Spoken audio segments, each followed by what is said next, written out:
এই দুনিয়ায় চিরজীবন থাকার জন্য আসে নাই। সব এই দুনিয়ার মুসাফির, কেউ তো দুদিন আগে চলে যায়, কেউ তো দুদিন পরে চলে যায়, ঠিক না বেঠিক জোরে বলো।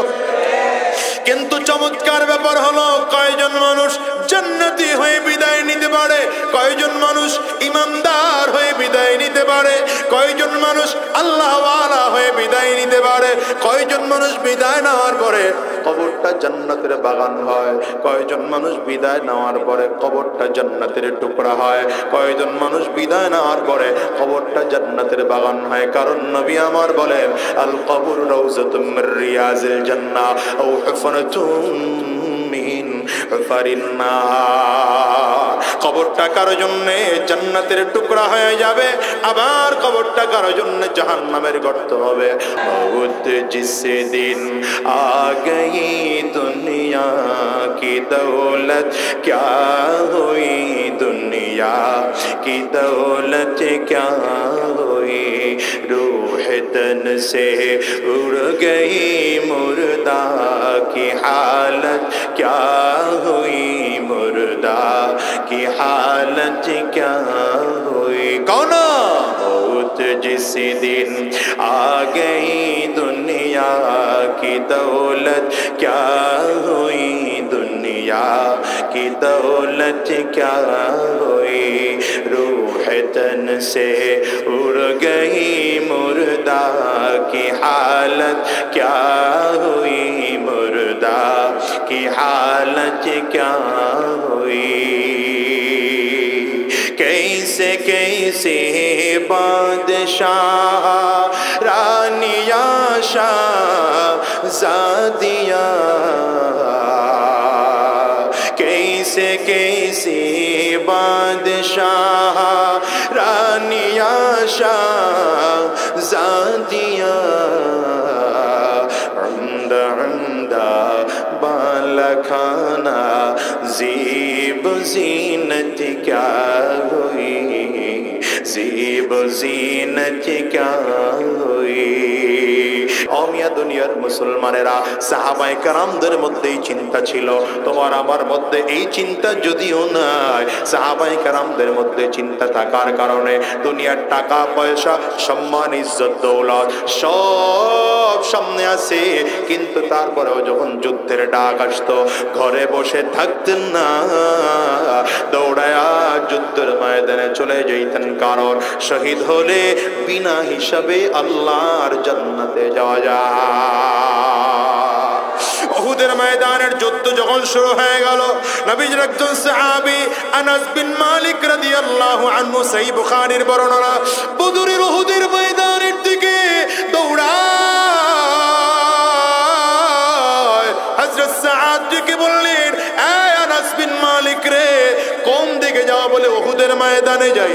আরে জানো, উহুদের ময়দানে দুনিয়া এখন আক্রমণ করে ফেলেছে, কাফেররা উল্টা দিক থেকে আক্রমণ করেছে, শত শত সাহাবীরা ক্ষত বিক্ষত হয়ে গেল, আহত অবস্থায় আছে। আপনারা জানেন উহুদের ময়দানে প্রথম মুসলমানদের বিজয় হয়েছিল, কিন্তু কাফেররা উল্টা দিক থেকে আক্রমণ করলে 70 জন সাহাবী শহীদ হয়ে যান, হাজার শত শত সাহাবীরা আহত হয়ে যান। পয়গম্বর আরবি রাহমাতুল লিল আলামিনের দন্দন মুবারক শহীদ হয়ে যায়। নবীজির মাথার লোহার টুপির উপরে এত জোরে তীরের আঘাত এসেছে, এমনকি নবীজির লোহার টুপিটা ভেঙে লোহার টুকরাটা আমার নবীর মাথার ফুলের মধ্যে ঢুকে গিয়েছে। আনাস বিন মালিককে ডেকে বললেন, যাইও না, ওখানে অবস্থা বড় মারাত্মক দেখা যায়। বলে, কি বলো কি তোমরা? ইন্নী ওয়াজাদতু রিহাল জান্নাহ, আরে তো আমি আমার নাকের মধ্যে উহুদের ময়দান থেকে জান্নাতের সুঘ্রাণ খুঁজে পাই, আমি ওখানে যাব, গেলেই তো শহীদ হয়ে যাব, শহীদ হইয়া বিনা হিসাবে আমার আল্লাহ জান্নাতে যাব। হাদিসের মধ্যে আসছে, এই আনাস বিন মালিক রাদিয়াল্লাহু আনহু উহুদের ময়দানে যখন গেলেন, একটা দুইটা আঘাত নয়, শত শত আঘাত তার শরীরের মধ্যে এসে লাগলো। 80টার উপরে আঘাত তার শরীরের মধ্যে এসে লেগেছে। এই পরিমাণ আঘাতে ক্ষত বিক্ষত হইয়া আল্লাহর বান্দা জমিন থেকে বিদায় হয়ে গেলেন। এমনকি তার নাকটাকেও কাটা হলো, তার কানটাকেও কাটা হলো। উহুদের ময়দানে কয়েকজন সাহাবীকে এমন করে মুসলা করা হয়েছে, কেউ তাকে চিনতে পারে না। শেষ পর্যন্ত আনাস বিন মালিক রাদিয়াল্লাহু আনহুর বোন আঙ্গুলের ছাপ দেখে চিনেছেন, এটা আর কেউ নয়, এটা আমার কলিজার টুকরা সহোদর ভাই। হ্যাঁ দুনিয়ার মুসলমানেরা, কিন্তু এই উহুদের ময়দানে সাহাবায়ে কেরাম যখন ধীরে ধীরে ধীরে ধীরে আগায়, দুইজন মুজাহিদ, এর মধ্যে একজন আশরে মুবাশশারার একজন সাদ বিন আবি ওয়াক্কাস রাদিয়াল্লাহু আনহু আর আব্দুল্লাহ বিন জাহাশ, দুইজন মিলে যুদ্ধে রওনা করেছেন। রাস্তার একটা কিনারায় দাঁড়ায়া একজন আর একজনের দিকে তাকায়া বলে, আব্দুল্লাহ রে। আর আব্দুল্লাহ বিন জাহাশ বলেন, সাদ বিন আবি ওয়াক্কাস ভাই রে, জানেন তো উহুদের ময়দানের যুদ্ধে আমরা যাচ্ছি, মুজাহিদদের দোয়া আল্লাহ পাকের কাছে পর্দা ছাড়া কবুল হয়। এখন আমরা দোয়া করি না, আমি একটা দোয়া করব, আপনি আমিন আমিন বলবেন। এখন সাদ বিন আবি ওয়াক্কাস বলেন, তাইলে আমিও দোয়া করব, আপনি আমিন বলবেন। যদি আমি দোয়া করি আর আপনি যদি আমিন বলে, আমাদের মুজাহিদদের দোয়া আল্লাহ তাআলা বিফলে দিবেন না। তবে শর্ত হলো আমরা দোয়া কেউ জোরে জোরে করব না, আস্তে আস্তে দোয়া করব, আর আপনি আমিন বলবেন। কি দোয়া করেছেন দুইজন? দোয়া তো হয়ে গেল, যুদ্ধের ময়দানে রওনা হয়ে গেলেন। ময়দানের কিনারায় ঢোকার আগে আগে আব্দুল্লাহ বিন জাহাশ ডেকে বলেন সাদ বিন আবি ওয়াক্কাস রাদিয়াল্লাহু আনহুকে, ভাই রে, আজকের এই দেখা জীবনের শেষ দেখা হতে পারে, হতে পারে হয়তো আর কোনোদিন আপনার সাথে দেখা হবে না। কি দোয়া করেছেন? আর আমি আমিন আমিন বললাম, একটু বলেন না। সাদ বিন আবি ওয়াক্কাস বলেন, তাইলে তুমি কি দোয়া করছো তোমারটা আগে বলো। বলে না, আপনার দোয়া আগে বলেন।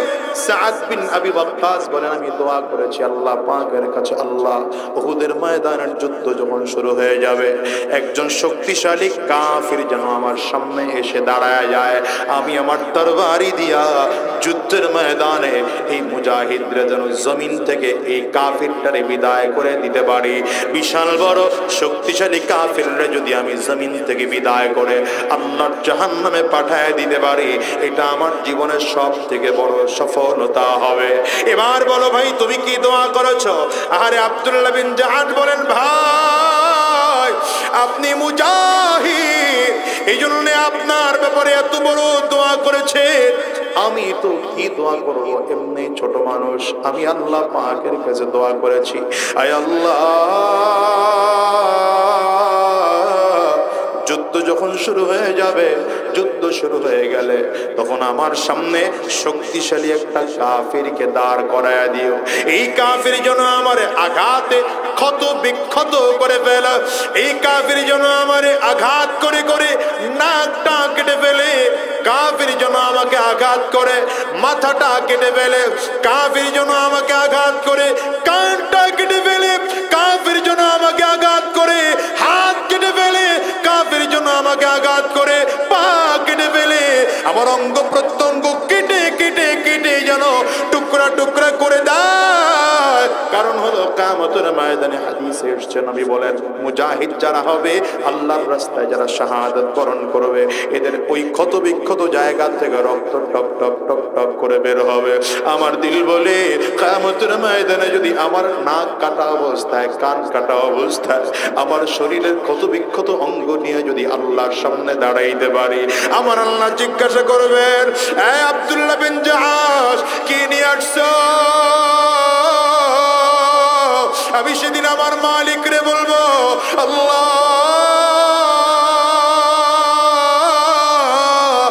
আর কিচ্ছু নিয়ে আসতে পারি নাই, তোমার দিনকে জমিনে জিন্দা করার জন্য এত আঘাত সহ্য করেছি, এত আঘাত সহ্য করেছি। দেখো না আল্লাহ, আমার নাকটাও কাফিররা কেটে ফেলেছে, আমার কানটাকেও কাফিররা কেটে ফেলেছে, আমার দাঁত কাফিররা ফেলে দিয়েছে, আমার হাত কেটে ফেলেছে, আমার পা কেটে ফেলেছে, আমার মাথাটাকে কেটে ফেলেছে, কাফিররা আমাকে জমিন থেকে মুসলা করে বিদায় করেছে। আল্লাহ আমারে জান্নাত দাও, এর বিনিময়ে তুমি আমাকে জান্নাত দাও। ও দুনিয়ার মুসলমানেরা, সাহাবায়ে কেরাম দিলের মধ্যে কত তাকওয়া ছিল, কত জাহান্নামের ভয় ছিল। এবার ডেকে বলে, ভাই সাদ রে, কাজ কেন করেছি জানো? কারণ দুনিয়ার আমল দিয়ে জান্নাত পাবো সেই চিন্তা আমার নাই। আমার মনে বড় ভয় হয়, যদি কিয়ামতের ময়দানে মালিকের সামনে দাঁড়াই, কে নিয়ে দাঁড়াবো? কিন্তু যদি আমারে কাফির মুশরিকরা আমার হাত পা নাক মুখ চোখগুলো কেটে ফেলে, তাইলে তো আল্লাহর সামনে দাঁড়ায় একটা পুঁজি দেখাইতে পারবো। আল্লাহ, এই পুঁজি নিয়ে তোমার দরবারে দাঁড়াইলাম, আমার এই পুঁজির বিনিময়ে আমার মাফ করে দাও। হ্যাঁ দুনিয়ার মুসলমান, এই জন্যই তো উহুদের ময়দানে 70 জন সাহাবী শহীদ হয়েছে, এরপরে ময়দান ছাড়েন না। রহমাতুল লিল আলামিনের দন্দন মুবারক শহীদ হয়ে গেল। কাফিররা আমার নবীকে এত পরিমাণে আঘাত করেছে, যা আগেই বললাম, তীরের এত জোরে আঘাত লেগেছে, আমার নবীর লোহার টুপিটা ভেঙে, লোহার টুকরাটা রহমাতুল লিল আলামিন মাথার খুলির মধ্যে ঢুকে গেল। আমার নবী রক্ত পড়তে পড়তে বেহুশ হয়ে জমিনের মধ্যে পড়ে গেলেন। কাফিরগুলো সুযোগে ঘোষণা দেয়, কদ কুতিলা মুহাম্মদ, মুহাম্মদ জমিন থেকে বিদায় হয়ে গেলেন। এই ঘোষণা পাইতে দেরি হয়, সাহাবায়ে কেরামরা পাগলের মতো হয়ে গেলেন। আবু বকর সিদ্দিক দৌড়ায়, আমার নবী কই? ওমর ফারুক দৌড়ায়, হযরত আলী রাদিয়াল্লাহু আনহু দৌড়ায়। নবী নাই তো দুনিয়ায় বেঁচে থেকে কি লাভ? না খুঁজে খুঁজে পায় না, লম্বা সময় পরে খুঁজে পেয়েছে। আমার নবী বেহুশ হয়ে পাথরের একটা কিনারায় পড়ে আছে। লম্বা সময় পরে নবীজির হুশ ফিরে আসলো। আমার নবী ডেকে বললেন, সাহাবীরা, আমার শুহাদায়ে উহুদের লাশগুলো একত্রিত করো। উহুদের ময়দানে যারা শহীদ হয়েছে তাদের লাশগুলো একত্রিত করো। সাহাবায়ে কেরাম 68টা লাশ একত্রিত করলেন। আমার নবী ডেকে বললেন, না না, দেখো না আরো কোন সাহাবী আমার আছে কিনা। হঠাৎ করে পয়গম্বর তাকিয়ে দেখেন, সাহাবায়ে কেরাম তাকিয়ে দেখেন, বীর নতুন লাল রঙের শাড়ি পরা ময়দানের কিনারা থেকে একজন মহিলা কাপড় ওড়ায় আর চিল্লায় ডাক দেয়, নবী আমার, সবাইকে আপনি গোসল ছাড়া দাফন দিবেন, আমার স্বামীকে আপনি গোসল ছাড়া দাফন দিবেন না। নবী আমার ডেকে বলেন, মা কে তুমি বলো না। মহিলা ডাক দেয়, পয়গম্বর আমারে আপনি চিনবেন না, গতকালকে যারে আপনি বিয়ে পড়িয়েছিলেন আমি তার বিবি, আমি আপনার সাহাবী হানজালার বিবি। পয়গম্বর আপনি হানজালারে নিয়ে যুদ্ধের ময়দানে আসেন নাই, আমরা আরামে দিন কাটাইতেছিলাম, হঠাৎ করে হানজালার কানে আওয়াজ চলে গেল, নবী জমিন থেকে বিদায় হয়ে গেছে। হানজালা পাগল, ওর উপরে গোসল ফরজ হলো। ঘোষণা শুনে একটা লাফ দিয়ে দাঁড়িয়ে গিয়া ডেকে বলে, বিবি রে, জামাটা তাড়াতাড়ি করে দাও না। জামা তাড়াতাড়ি করে শরীরের মধ্যে জড়াইয়া সামনের দিকে দৌড়াতে আরম্ভ করেছে। বিবি ডাক দিয়ে বলেন, স্বামী আমার, একটু দাঁড়াও না, গোসল করে তারপরে যাও, গোসল না করে যাইও না। হযরত হানজালা রাদিয়াল্লাহু আনহু এক হাতে তরবারি লইয়া আর এক হাতে ঢাল নিয়ে দৌড়ায়। বিবি জামা টেনে ধরেছে, তোমার উপরে গোসল ফরজ, পানি এনে দিয়ে গোসল করে যাও। হানজালা ডাক দেয়, পাগলামি করো না, এখন গোসল করার সময় না। আমার নবী উহুদের ময়দানে শহীদ। আল্লাহ, নবী যদি জমিনে না থাকে, আমি দুনিয়ায় বেঁচে থাকি আর লাভ, দুনিয়ায় পাইছে আমার লাভ নাই। নবী নবী করে আর কত কাল আমি কাঁদবো। হযরত হানজালা রাদিয়াল্লাহু আনহু পাগলের মতো করে দৌড়ায়। এদিকে স্ত্রী ডাক দিয়ে বলে, পয়গম্বর আমার স্বামীর দিকে তাকায় খুঁজে দেখেন না আমার হানজালার লাশটা কোথায়। নবী আমার ডেকে বললেন, সাহাবীরা কোথায় হানজালার লাশটা খুঁজে বের করো না। সারা উহুদের ময়দান খুঁজেছে, কোথাও পায় না। হঠাৎ করে জিবরিল আমার নবীজির কানের কাছে এসে ডাক দেয়, পয়গম্বর কান্না খোঁজা লাগবে না, হানজালারে খোঁজা লাগবে না, ও যেহেতু আল্লাহর মেহমান, আমার আল্লাহ তাকে জান্নাতি ফেরেশতা দিয়া জান্নাতের পানি দিয়া গোসল করানোর ব্যবস্থা কইরা গোসলটারে কমপ্লিট করাইয়া আপনার সাহাবীদের কাছে এসে হাজির করে দিয়েছে। হযরত আলী রাদিয়াল্লাহু আনহু বলেন, ডাকটা শুনে আর দেরি করি নাই, একটা একটা করে কাপড়গুলো উঠায়, হানজালার লাশ কই। হঠাৎ করে তাকে দেখি হানজালার চেহারাটা ভিজা, চোখ বেয়ে, এরপরে গাল বেয়ে, মাথার চুল বেয়ে, পানিগুলো জমিনের মধ্যে পড়ে। আমার নবীর কান্না বন্ধ হয় না। সাহাবায়ে কেরামদেরকে ডেকে বললেন, সাহাবীরা হানজালার লাশ সহকারে 69টা লাশ সাহাবায়ে কেরাম শহীদদের লাশ হলো, কিন্তু গতকাল আমি স্বপ্ন দেখেছি 70টা উট আমি নবী কুরবানি করেছি। আমার আরো একজন সাহাবী শহীদ আছে, তারে খুঁজে বের করো। সাহাবায়ে কেরাম পুরো উহুদের ময়দান খুঁজতেছে, কোথাও পায় না। পাহাড়ের চূড়ায় খুঁজতেছেন, কোথাও পায় না। হঠাৎ করে একজন সাহাবী তাকায় দেখলেন ওই পাহাড়ের কিনারায় একজন মানুষের হাতের কবজি পড়ে আছে, দেখা যায়। সামনের দিকে তাকায় দেখলেন আরেকটা কবজি হাতের পড়ে আছে, দেখা যায়। একটু সামনের দিকে আগায় দেখেন পা কেটে ফেলে রেখেছে, দেখা যায়। এমন করে করে টুকরো করে করে 70টা টুকরো করেছে।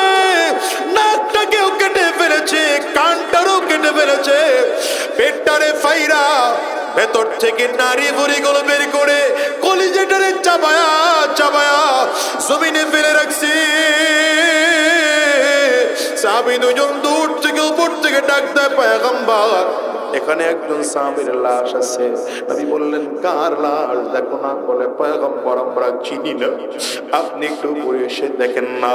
রাহমাতুল লিল আলামিন উপরে উঠে তাকায় দেখেন, এটা তো আর কেউ নয়, নবীজির প্রিয় চাচা আমির হামজার লাশ। নবী আমার ডাক দিলেন, তোমরা চিনো না, এটা আমার চাচা হামজার লাশ। বর্ণনাকারী বলেন, আমার নবী সেদিন এমন ভাবে কান্না করেছে, বাচ্চাদের মতো করে আমার নবী কান্না করেছে। নিজের মাথার পাগড়িটা খুলে জমিনে বিছায়া একটা একটা টুকরা এনে এনে এনে এনে আমার নবী ওই পাগড়ির উপরে রাখলেন। আমার নবী নিজের পাগড়িটারে কাফন বানায়া ওই 69টা লাশের পাশে 70 নম্বর সাহাবীর লাশ রাখলেন। হযরত হামজা রাদিয়াল্লাহু আনহুর লাশ রাখলেন। ও দুনিয়ার মুসলমানেরা, তারাও তো মানুষ, তুমি আর আমিও তো মানুষ। একটা বারের জন্য কি ফিকির করেছ তোমার আমার মরণ কি সাহাবীদের মতো তো দামি মরণ হবে? তাকায় তাকায় কি দেখো না, কত মানুষের মরণ দেখো না মদের বারের মধ্যে হয়, কত মানুষের মরণ ডাকাতি করতে গিয়া হয়, কত মানুষের মরণ চুরি করতে গিয়া হয়। আবার তাকায় কি দেখো না, কত মানুষের মরণ কাবা তাওয়াফ করা অবস্থায় হয়, কত মানুষের মরণ ওই শয়তানকে পাথর মারা অবস্থায় হয়, কত মানুষের মরণ দেখো না আমার নবীজির রওজা জিয়ারত করা অবস্থায় হয়। একটা বারের জন্য ওকে খেয়াল করেছো? দুনিয়ার হায়াত কয়দিনের বলো? আজ আসি আগামীকাল দুনিয়ায় থাকবো এমন কোনো গ্যারান্টি নাই বাবা, বরঞ্চ দুনিয়া আসার সিরিয়াল আছে, যাওয়ার কিন্তু কোনো সিরিয়াল নেই। এই দুনিয়া আসার সময় আগে বাবা দাদা আসে, তারপরে বাবা আসে, তারপরে সন্তান আসে। যাওয়ার সময় মনে হয় দাদা দুনিয়া থেকে, সন্তান নাতি জমিন থেকে বিদায় হয়, বাবা দুনিয়া থেকে, সন্তান জমিন থেকে বিদায় হয়।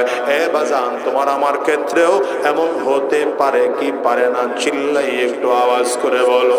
আজকের ময়দানটার দিকে তাকায় দেখো তো, কয়জন মানুষ যেন আছে ঘরে মা নাই, কত মানুষ যেন আছে ঘরে বাবা নাই। এ বাজান রে, কার কার মা নাই একটু হাতটা উঁচা করে দেখাও না। কার কার বাবা নাই একটু হাতটা উঁচা করে দেখাও, হাতগুলো তুলে রাখো। আমার যুবকেরা তাকায় তাকায় দেখো, মা হারা মানুষদের চোখের পানি কেমন করে বের হয়। হাতগুলো তুলে রাখো বাজার, যুবকেরা তাকায় তাকায় দেখো তো, আজকের এই মানুষগুলো হাত তুলেছে, বাসায় গিয়া দরজার মধ্যে টোকা দিলে তাদের মা দরজা খুলবে না, দরজার মধ্যে টোকা দিলে বাবা এসে মিষ্টি হাসি দিয়ে দাঁড়াবে না। কি করে তোমারে বুঝাই বলো তো? আজকে মানুষদেরকে জিজ্ঞাসা করো, কোটি কোটি টাকার বিনিময়ে তারা মাকে পাওয়ার চাইলে পাওয়া যাইতো, কোটি কোটি টাকার বিনিময়ে যদি বাবারে পাওয়া যাইতো এরা নিয়ে নিত। এই জন্য বলি সাবধান, যেমন করে মা জমিন থেকে বিদায়, যেমন করে বাবা জমিন থেকে বিদায়, তোমাকে আমাকেও তেমন করে জমিন থেকে বিদায় হওয়া লাগবে। এই সাবধান, শয়তানের ওয়াসওয়াসায় পড়ে জাহান্নামী হয়ে বিদায় নেওয়া যাবে না, জাহান্নামের আসামি হয়ে জমিন থেকে বিদায় নেওয়া যাবে না, গুনাহগার হয়ে বিদায় নেওয়া যাবে না। সাবধান, জাহান্নামের আসামি হয়ে জমিন থেকে বিদায় হওয়া যাবে না। আজকের এই ময়দান থেকে ওয়াদা করে বের হও, যতটুকু গুনাহ করেছি আবার মালিকের কাছে কেঁদে কেঁদে তওবা করব। রাতের অন্ধকারে দাঁড়াইয়া যাও, 2-4 রাকাত তাহাজ্জুদের নামাজ পড়ে যাই নামাজটা বিছাইয়া মালিকের সামনে দাঁড়ায় যাও, আর ডেকে ডেকে বলো আল্লাহ। আওয়াজ দিয়ে ডাক দাও না, আওয়াজ দিয়ে ডাকো না আল্লাহ। মালিকরে বলবা আয় আল্লাহ, আমার চেয়ে গুনাহগার এই জমিনের মধ্যে আর কেউ নাই, আমার চেয়ে খারাপ মানুষ এই জমিনের মধ্যে আর কেউ নাই, আমার চেয়ে নিমক হারাম এই জমিনের মধ্যে আর কেউ নাই। আমি জাহান্নামের বড় আসামি। কেন বলি জানো? কারণ পয়গম্বর বলেন রব্বে কারীম প্রতি রাতের শেষ ভাগে প্রথম আসমানে আইসা বান্দাকে ডাকতে থাকে, আলা মিন মুস্তাগফিরিন ফাগফির আলা, আলা মিন মুস্তারজিকিন ফারজুকা, আলা মুবতালিন ফাউআফিয়া। এরে বান্দা কে আছো? অন্যায় করে ফেলেছো, গুনাহ করে ফেলেছো, পাপ করে ফেলেছো, আমি আল্লাহর কাছে বল, আমি আল্লাহ তোর গুনাহ মাফ করে দেব। কে আছো রিজিকের অভাবে পড়ে গিয়েছো? আমি আল্লাহর কাছে বল না, আমি আল্লাহ তোর রিজিকের অভাব দূর করে দেব। কে আছো মুসিবতের মধ্যে পড়ে গিয়েছো? আমি আল্লাহর কাছে বলো, আমি আল্লাহ মুসিবত দূর করে দেব। এই জন্য বাজার আজকের ময়দান থেকে ওয়াদা করে বের হও, হারাম রাস্তায় চলবো না, শয়তানি রাস্তায় চলবো না, গুনাহের পথে চলবো না। সাহাবায়ে কেরামদের মরণ কত দামি মরণ, আল্লাহ আমাদের নসিবেও এমন মরণ দিও, ঈমানওয়ালা মরণ দিও, জান্নাতি হইয়া মরণ দিও আল্লাহ, গুনাহমুক্ত জীবন গইরা মরণ দিও, তওবা কইরা মাফ করাইয়া এরপরে জানটারে কবজ করাইয়া। কারা কারা তুই আর আছো? হাত তুলে আল্লাহরে দেখাও, আওয়াজ দিয়া চিল্লায়া জোরে ডাক দাও আল্লাহ। পারলে চোখের পানি ফালায়া ডাক দাও না আল্লাহ। দয়া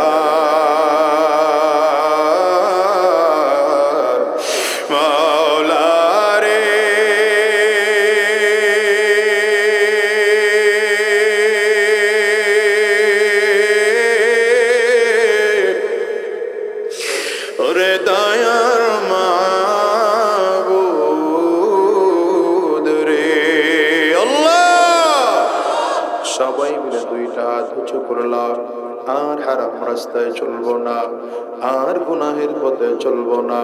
আয় আল্লাহ, যতদিন জমিনে থাকবো দ্বীনের পথে চলবো, ইসলামের পথে চলবো, কোরআনের পথে চলবো। আল্লাহ তুমি কবুল করে নাও, কবুল করে নাও। চিল্লা বলো আমিন। আওয়াজ দিয়া আরো জোরে বলো আল্লাহুম্মা আমিন। الحمد لله الذي أحاط بكل شيء علما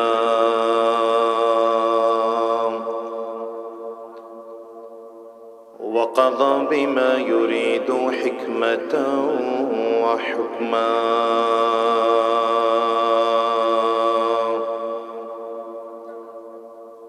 وأنعم بالنعم ابتلاء وامتحانا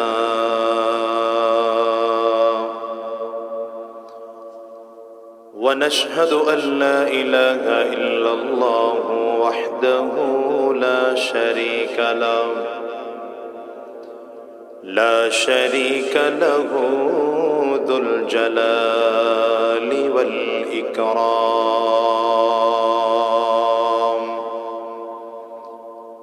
ونشهد أن محمدًا عبده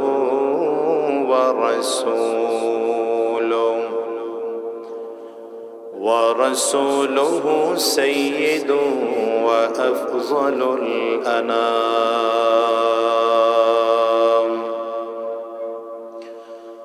اللهم صل على محمد وعلى آله وصحبه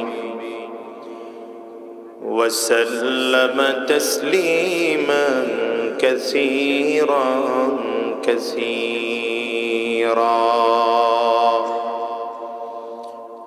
أما بعد فأعوذ بالله من الشيطان الرجيم. بسم الله الرحمن الرحيم. إذا جاء أجلهم لا يستأخرون ساعة ولا يستقدمون. صدق الله العظيم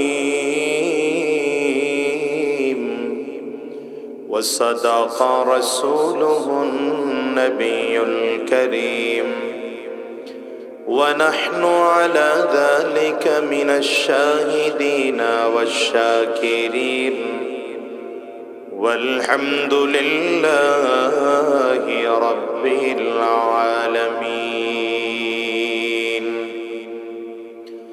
سبحانك لا علم لنا إلا ما علمتنا إنك أنت العليم الحكيم.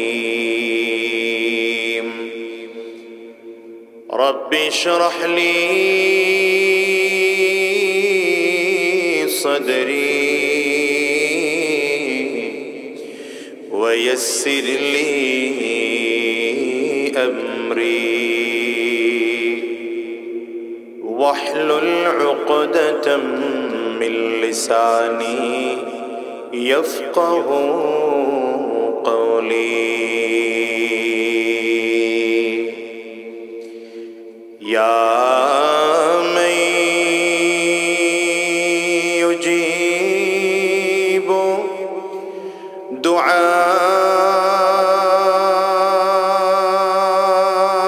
دعاء المزتر في الظلم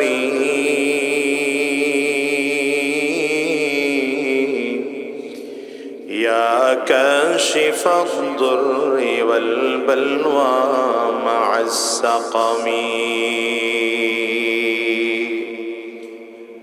قد نام وفدك حول البيت وانتبهوا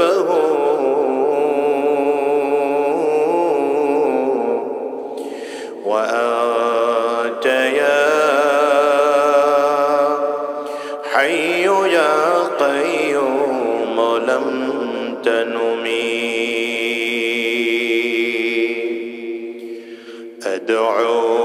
أدعوك ربي حزينا هائما قلقا فارحم بكائي بحق البيت والحرم فارحم بكائي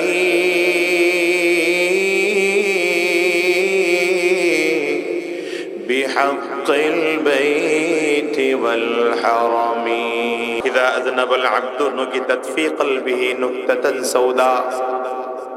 পয়গম্বর বলেন, বান্দা যখন গুনাহ করে বান্দার কলবের মধ্যে কালো দাগ পড়ে যায়, ময়লা ধরে যায়, জং ধরে যায়। বান্দা একটা গুনাহ করেছে তো বান্দার কলবের মধ্যে একটা দাগ পড়ে গেল, আর একটা গুনাহ করেছে আর একটা দাগ পড়ে গেল, আবার আরেকটা গুনাহ করেছে তো আরেকটা দাগ পড়ে গেল। এমন হতে হতে এমন হয়ে যায় পরিষ্কার কলবটা দাগ পড়ে পড়ে ময়লা যুক্ত হয়ে যায়। নবী আমার বলেন, এই ময়লাটা যদি সাফ করতে হয়, কারণ ময়লা সাফ করতেই হবে, ময়লা যুক্ত কলব নিয়ে ভালো আমল করা যায় না।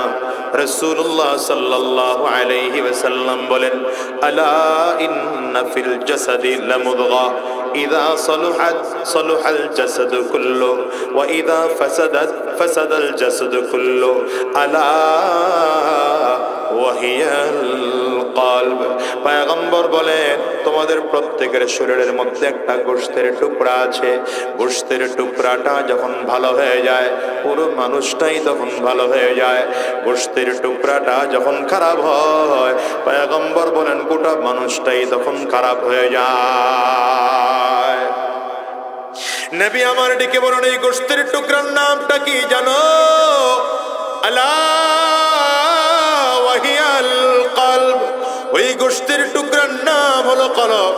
তার মানে কারো কলব ভালো তো তার জবান ভালো, কারো কলব ভালো তো তার ব্রেন ভালো, কারো কলব ভালো তার কান ভালো, কারো কলব ভালো তো তার জিহ্বা ভালো, কারো কলব ভালো তার হাত ভালো, কারো কলব ভালো তার পা ভালো, কারো কলব ভালো তার ব্রেন ভালো, চিন্তা ভালো, কারো কলব ভালো তার লেনদেন ভালো, কারো কলব ভালো তার রাজনীতি ভালো, কারো কলব ভালো না ওর গোটা জিন্দেগির কোনো কিছুই ভালো না।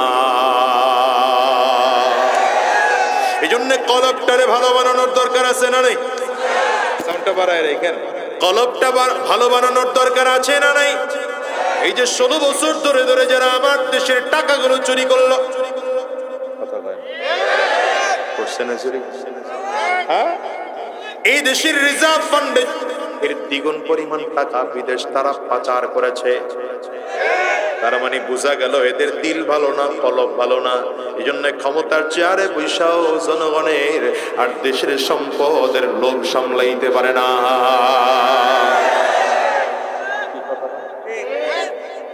হ্যাঁ, এই জন্য কলবটা ভালো বানাইতে হবে। যার দিল ভালো গোটা দুনিয়া তার ভালো, গোটা বডিটাই তার ভালো। সাহাবায়ে কেরামদের নবী তো মেহনত করেছেন, কলবের মেহনত। হাক্কানি পীর মাশায়েখদের মেহনত কেন? জুমার দিনের বয়ান কেন? এই বয়ানগুলোর মূল কারণ, এই ওয়াজ মাহফিলের মূল কারণ মানুষকে, মানুষের দিলগুলোকে সাফ বানানো, পাক বানানো। দিলের মধ্যে যেন কোনো বক্রতা না থাকে, দিলের মধ্যে যেন কোনো ময়লা আর গন্দিগি না থাকে, তাইলে নেক আমল করতে ভালো লাগবে না। এই কথা কোন লাগে? ঠিক না? ঠিক না?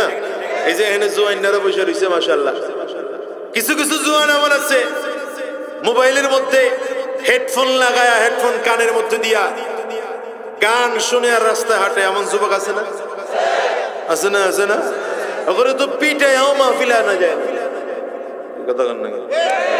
আজকেও দেখবেন, আজকের এই ময়দানেও ওই আশেপাশের দোকানগুলোতে দেখবেন বৈশা বৈশা কিছু মানুষ লেকচার দেয়, হুজুররে কি কয় ওটা জানি। কথা বল, হুজুররা কি কয়? খালি খালি হুজুর করে খাওয়া পেছন শুনে লাভ নাই। মোড়ে মোড়ে মাহফিল হয়, অভাব নাই। ডাইনে মাহফিল, বামে মাহফিল, বহুত মাহফিল।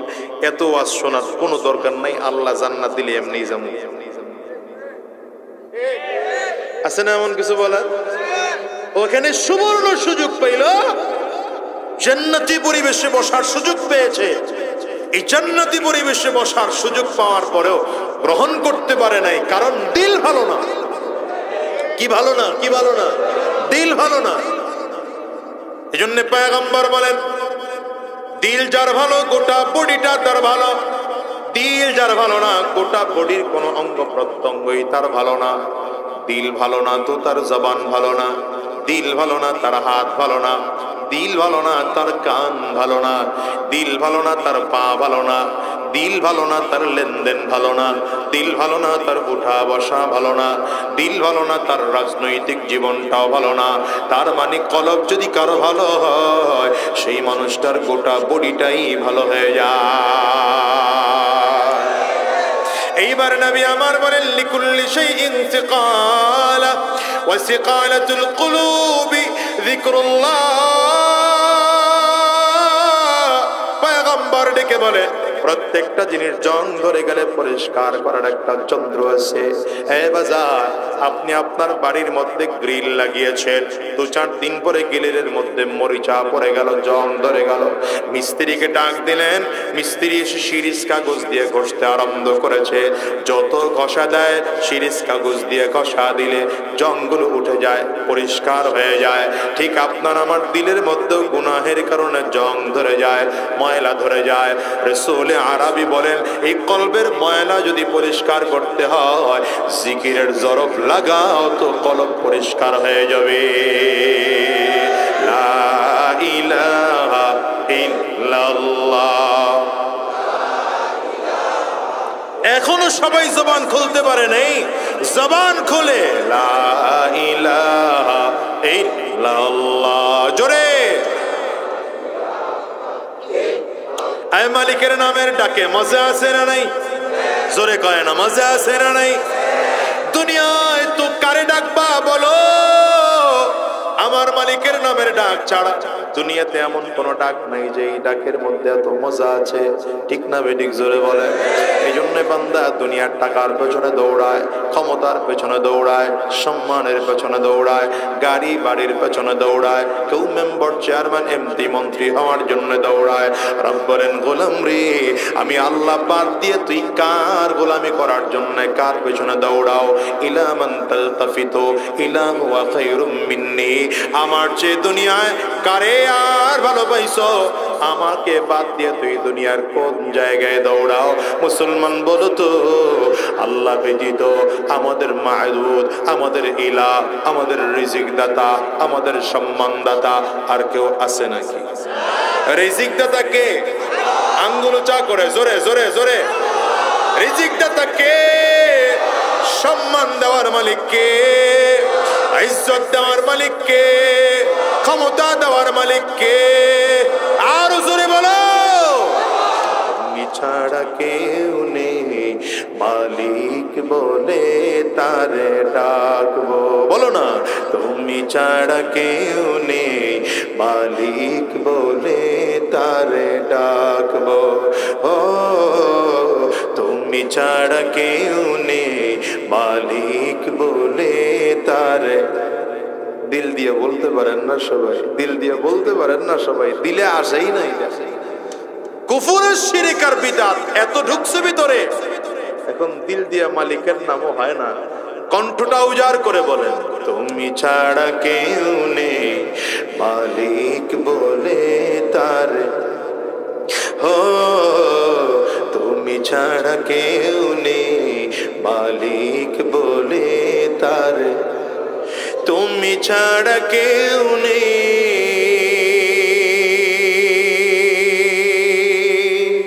ভালোবেসে তার ছবি আঁকবো। তুমি ছাড়া কেউ নেই, মালিক বলে তারে ডাকবো। বলো, তুমি ছাড়া মালিক বলে তারে ডাকবো। জবান খুলে ডাকবেন আল্লাহ, আরো জোরে আল্লাহ, আরো জোরে আল্লাহ। জবান খুলে চিল্লায়া ডাক দাও না আল্লাহ। তাই তো সারাক্ষণ ডাকি তোমাকে,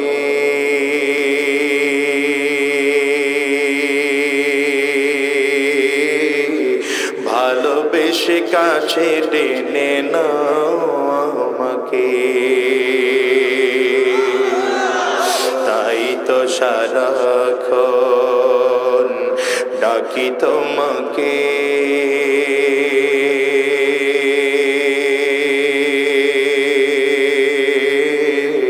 ভালোবেসে কাছে টেনে নাও আমাকে। হৃদয়ের গহীনে আছো তুমি, ভালোবেসে চিরদিনই রাখবো,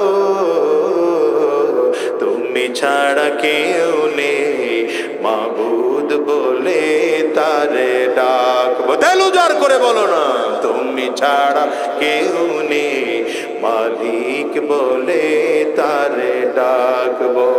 আল্লাহ তুমি ছাড়া কেউ নেই মালিক বলে তারে। এক নম্বর ফায়দা, জিকির করলে কলব সাফ হয়। দ্বিতীয় নম্বর ফায়দা, জিকির যদি করা হয় মিজানের পাল্লায় ওজন হয়ে যায়। কারণ পয়গম্বর আলাইহিস সালাম বলেন সুবহানাল্লাহি তামলাউন নিসফুল মিজান ওয়ালহামদুলিল্লাহ তামলাউল মিজান। পয়গম্বর বলেন কেউ যদি সুবহানাল্লাহ বলে তো মিজানের অর্ধেক পাল্লা ভরে যায়, কেউ যদি আলহামদুলিল্লাহ বলে মিজানের পুরো পাল্লাটাই ভরে যায়। সহিহ বুখারীর সর্বশেষ হাদিস, পয়গম্বর বলেন কালিমাতান, দুইটা এমন বাক্য আছে হাবিবাতানি ইলার রহমান, যেটা আমার আল্লাহ পাকের কাছে অনেক বেশি প্রিয়। খাফিফাতানি আলাল লিসান, মালিকের কাছে এত প্রিয় বাক্য দুইটা, জবানে উচ্চারণ করা অনেক সহজ, অনেক হালকা। যদিও জবানে উচ্চারণ করা সহজ, কিন্তু সাকিলাতানি ফিল মিজান, এই বাক্য দুইটা কিয়ামতের ময়দানে মিজানের পাল্লায় বড় ওজন করে দেওয়া হবে। এই বাক্য দুইটা মিজানের পাল্লায় উঠানো হলে মিজানের পাল্লা ভারী হয়ে যাবে। কি বাক্য দুইটা?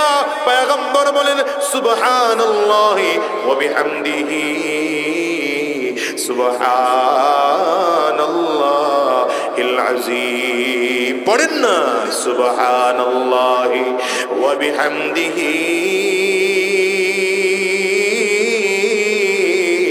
সুবহানাল্লাহিল আযীম। আবার পড়েন সুবহানাল্লাহি ওয়া বিহামদিহি,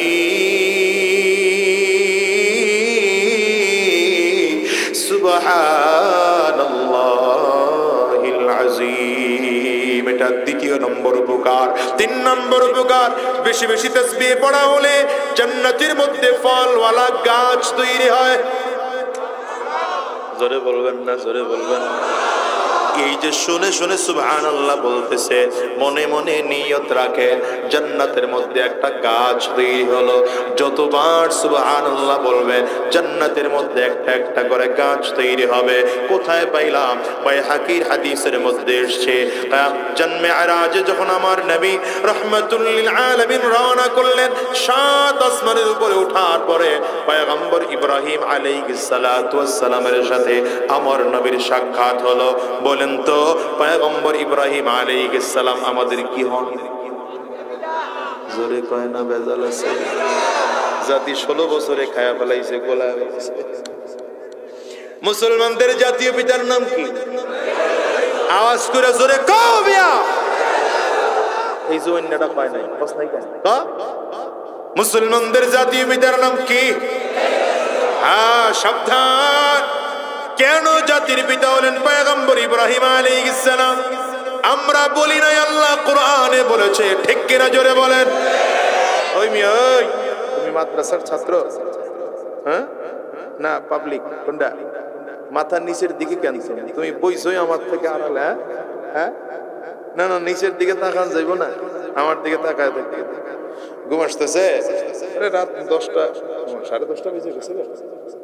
হায় আল্লাহ, তাহলে তো অনেক রাত হয়ে গেছে, ঠিক না? তবে আপনাদের অঞ্চলের জন্য খুব বেশি রাত।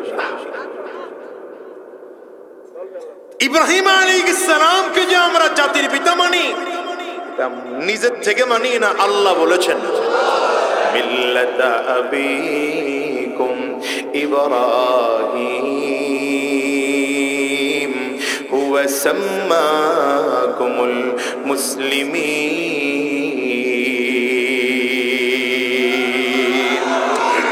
কার ঘোষণা? আঙ্গুল উঁচা করে চিল্লায় জোরে, আর জোরে। কার ঘোষণা? জোরে আওয়াজ করে বলো। আল্লাহ তাআলা জাতির পিতা, মুসলমানদের জাতির পিতা হিসাবে পয়গম্বর ইব্রাহিম আলাইহিস সালাম রে ঘোষণা দিলেন। আল্লাহ বলেছেন এইজন্য আমরা পয়গম্বর ইব্রাহিম আলাইহিস সালামকে জাতির পিতা মানি। আল্লাহ যদি ঘোষণা না দিতেন আমরা তারেও মানতাম না। এখন যদি কারো ব্যক্তিগত আব্বারে জাতির আব্বা বানাইতে চায়, হয়তো ক্ষমতায় থাকলে কিছুদিন জাতি নির্দ্বিধায় হলো মেনে নিতে পারে। ক্ষমতার চেয়ার সরে গেলে ছোট ছোট বাচ্চারা রাস্তার মোড়ে মোড়ে সিগন্যাল দেয়, জাতির পিতা ইব্রাহিম অমুক মিয়া গোরাড্ডি। ইব্রাহিম আলাইহিস সালাতু ওয়াস সালামের সাথে আমার নবীর সাক্ষাৎ হইছে। কোথায়? কোথায়? ওয়াজ ভুলে গেছে। কোথায়? সাত আসমানের উপরে যেখানে বাইতুল মামুর। বাইতুল মামুর কোথায়? এখন যেখানে বাইতুল্লাহ আছে, কাবা আছে, কাবার বরাবর সাত আসমানের উপরে হলো বাইতুল মামুর। এটা আল্লাহ পাকের নূরের তৈরি একটা ঘর, যেই ঘরটা ফেরেশতারা তাওয়াফ করে। আশ্চর্যের বিষয় হলো ফেরেশতারা প্রতিদিন 70,000 ফেরেশতা ঢোকে তাওয়াফ করার জন্য। এমন করে করে প্রতিদিন 70,000 করে ঢুকতেছে। একবার যেই ফেরেশতা চান্স পায় কিয়ামত পর্যন্ত আর সে চান্স পাবে না। এই বাইতুল মামুরের ওয়ালে শুধু হেলাল লাগায় আছেন আমার আপনার জাতীয় পিতা পয়গম্বর ইব্রাহিম আলাইহিস সালাতু ওয়াস সালাম। নবী আমার তাকায় দেখেন পয়গম্বর ইব্রাহিম আলাইহিস সালাতু ওয়াস সালাম বাইতুল মামুরের সাথে হেলাল লাগায়, ওয়ালের সাথে হেলাল লাগায় বসে আছেন। ছোট ছোট বাচ্চারা ময়দানে খেলাধুলা করতেছে। খেলাধুলার ফাঁকে ফাঁকে পয়গম্বর ইব্রাহিম আলাইহিস সালামের কাছে আসেন। কাছে আসলে পয়গম্বর ইব্রাহিম আলাইহিস সালাম কোনো বাচ্চার কপালের মধ্যে চুমা দিয়ে দেন, কোনো বাচ্চার গালের মধ্যে চুমা লাগায় দেন, আবার কোনো বাচ্চাকে বুকের সাথে ধরে চাপ লাগায়া বাবার আদর দিয়ে আবার পাঠায় দেন। নবী আমার ডেকে বলেন, ভাই জিবরাইল, এই লোকটাকে কেনই বা বাচ্চারা তার কাছে আসে? পয়গম্বর ইব্রাহিম আলাইহিস সালাতু ওয়াস সালামের পরিচয় জিবরাইল জানায় দেন। পয়গম্বর যে মানুষটা বসে আছে এই মানুষটার কেউ নয়, এই মানুষটা মুসলমানদের জাতীয় পিতা পয়গম্বর ইব্রাহিম। আর এরা ওই বাচ্চারা যারা ছোটবেলায় বাবা থেকে জমিন থেকে বিদায় হয়ে গেল, মা রেখে জমিন থেকে বিদায় হয়ে গেল। এরা জীবন ভর মায়ের আদর পায় নাই, বাবার আদর পায় নাই। খেলাধুলার ফাঁকে ফাঁকে যদি মায়ের কথা মনে পড়ে যায়, বাবার কথা মনে পড়ে যায়, জাতীয় পিতার কাছে আসে। জাতির পিতা আদর দিয়া আবার তাদেরকে খেলার ময়দানে পাঠায় দেয়। আমার আপনার নবীও গিয়া পয়গম্বর ইব্রাহিম আলাইহিস সালামের সামনে দাঁড়ায় সালাম দিলেন, আসসালামু আলাইকুম ওয়া রাহমাতুল্লাহ।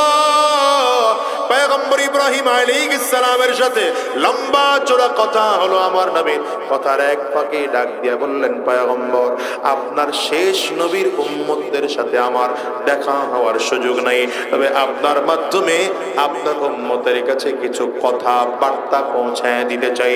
কি বার্তা পৌঁছায় দিবেন? চারটা কথা পয়গম্বরের কাছে আমাদের জন্য পয়গম্বর ইব্রাহিম আলাইহিস সালাম পৌঁছায় দিলেন। এর মধ্যে এক নম্বর কথা, আকরি উম্মাতাকা মিন্নিস সালাম। পয়গম্বর আপনি যখন মেরাজ শেষে জমিনে যাবেন, মেরাজ শেষে জমিনে যাওয়ার পর আমার পক্ষ থেকে আপনার উম্মতকে সালাম জানায় দিবেন। জাতির পিতা আমাকে সালাম দেয়, সুবহানাল্লাহ কয় না? জাতির পিতা আমাদের কাছে সালাম পাঠাইছেন। দ্বিতীয় নম্বর কথা, ও আখবিরহুম আন্নাল জান্নাতা তাইয়্যিবাতুত তুরবাতি। পয়গম্বর জানায় দিবেন আপনার উম্মতরা যেই জান্নাতের জন্য পাগল, যেই জান্নাতের জন্য আপনার উম্মতরা পাগল, সেই জান্নাতের মাটিটা সাধারণ কোনো মাটি নয়, সুগন্ধিযুক্ত মাটি। কারণ জান্নাতের মাটিটা মিশকু আম্বরের ঘ্রাণ আসবে, কারণ জান্নাতের মাটিটা জাফরান দিয়া বানানো হবে। সুবহানাল্লাহ, জোরে আওয়াজ। এই জাফরানের ঘ্রাণ আসবে। তিন নম্বর, আজবাতুল মা। পয়গম্বর ইব্রাহিম আলাইহিস সালাম বলে জান্নাতের যে পানি আছে সাধারণ কোন পানি নয়, এটা অত্যন্ত মিষ্টি পানি। পয়গম্বর বলেন এই পানি যদি একবার কেউ পিপাসায় একবার পান করে ৭০,০০০ বছর পর্যন্ত পানির পিপাসা আর কোনোদিন তার লাগবে না। চিল্লায়ে বলুন সুবহানাল্লাহ। হ্যাঁ, এবার ৪ নম্বর বলেন ইব্রাহিম আলাইহিস সালাম। ১ নম্বর কি করলেন? সালাম পাঠাইলেন। দ্বিতীয় নম্বর কি বললেন? জান্নাতের মাটিটা সুগন্ধিযুক্ত মাটি। ৩ নম্বর বললেন পানিটা বড় মিষ্টি পানি। ৪ নম্বর বললেন জান্নাতের যে ময়দানটা আছে, জান্নাতের ময়দানটা কিন্তু ফাঁকা। কেমন ফাঁকা খেয়াল করেন। জান্নাতের ময়দানটা কত বড় হবে? পয়গম্বরে আরবি বলেন দুনিয়ার সব থেকে ছোট যাকে জান্নাত দেওয়া হবে, সব থেকে ছোট জান্নাতিকে এই দুনিয়ার 10 গুণ বড় একটা জান্নাত তারা দেওয়া হবে। দুনিয়ার কত গুণ বড় জান্নাত? আরো জোরে বলেন না, কত গুণ বড়? এই বিশাল জান্নাতটা যদি ফাঁকা হয় ভালো লাগবে না খারাপ লাগবে? বুঝেন না, এই জন্য ভালো লাগবে। ফাঁকা হইলে ভালো লাগে। এই যে আজকের ময়দানটার মধ্যে লাইটিং আছে মাশাআল্লাহ, উপরে প্যান্ডেল আছে, এই জন্য ভালো লাগতেছে। যদি না থাকতো তাহলে ভালো লাগতো? এনে যদি নিচে কিছু বিছানো না হইতো ভালো লাগতো? পয়গম্বর ইব্রাহিম আলাইহিস সালাম বলেন ফাঁকা থাকবে। তো জান্নাত ফাঁকা থাকলে ভালো লাগে না, তাইলে কি থাকবে? বলে ওটার মধ্যে গাছ লাগানো দরকার। গাছ যদি লাগাইতে হয় ওয়ান্না গিরাসাহা সুবহানাল্লাহ ওয়ালহামদুলিল্লাহ ওয়ালা ইলাহা ইল্লাল্লাহ ওয়াল্লাহু আকবার। জান্নাতের ওই ফাঁকা ময়দানটার মধ্যে যদি গাছ লাগাইতে হয় তাহলে সুবহানাল্লাহ বলো, জান্নাতে গাছ তৈরি হয়ে যাবে। আলহামদুলিল্লাহ বলো তো জান্নাতে গাছ তৈরি হয়ে যাবে। আল্লাহু আকবার বলো তো জান্নাতে গাছ তৈরি হয়ে যাবে। লা ইলাহা ইল্লাল্লাহ বলো তো জান্নাতের মধ্যে গাছ তৈরি হয়ে যাবে। চিল্লায় বলেন না সুবহানাল্লাহ। জান্নাতে একটা গাছ হয়ে গেল। এবার বলেন আলহামদুলিল্লাহ। জান্নাতে আর একটা গাছ হয়ে গেল। এবার বলেন না আল্লাহু আকবার। জান্নাতের মধ্যে আরেকটা গাছ হয়ে গেল। এবার বলেন লা ইলাহা ইল্লাল্লাহ লা ইলাহা ইল্লাল্লাহ। জোরে একটু পিছনে, ওই বক্সটা একটু সাইড। লা ইলাহা ইল্লাল্লাহ। আওয়াজ দিয়া, আওয়াজ দিয়া। লা ইলাহা ইল্লাল্লাহ সুবহানাল্লাহ ওয়ালহামদুলিল্লাহ লা ইলাহা ইল্লাল্লাহ। জোরে সুবহানাল্লাহ ওয়ালহামদুলিল্লাহ। আমার দুনিয়ার মুসলমানেরা, এগুলো তাসবির লাভ। কয়টা লাভের কথা বললাম? 3টা। 4টা কথা তো ইব্রাহিম আলাইহিস সালামের কথা। তবে তাসবিহের লাভ হলো 3টা, জিকিরের লাভ হলো 3টা। 1 নম্বর লাভ কি বললাম? ভুলে গেছে গা। কলব সাফ হয়। মাশাআল্লাহ, এরকম শ্রোতা দরকার। 1 নম্বর কলব সাফ হয়। 2 নম্বর জান্নাতে মিজানের পাল্লা ভারী হয়। 4 নম্বর জান্নাতের মধ্যে গাছ তৈরি হয়। পারবেন তো সকাল বিকাল জিকির লাগাইতে ইনশাআল্লাহ? বলেন না, বলেন না, বলেন না, পারবেন তো? হায়াত কয়দিনের বাবা বলো? আজ আসি আগামীকাল দুনিয়ায় বাঁচবে এমন গ্যারান্টি নাই। কারণ রব্বে কারীম বলেন ইযা জাআ আজালুহুম লা ইস্তাখিরুনা সাআতান ওয়া লা ইস্তাকদিমুন।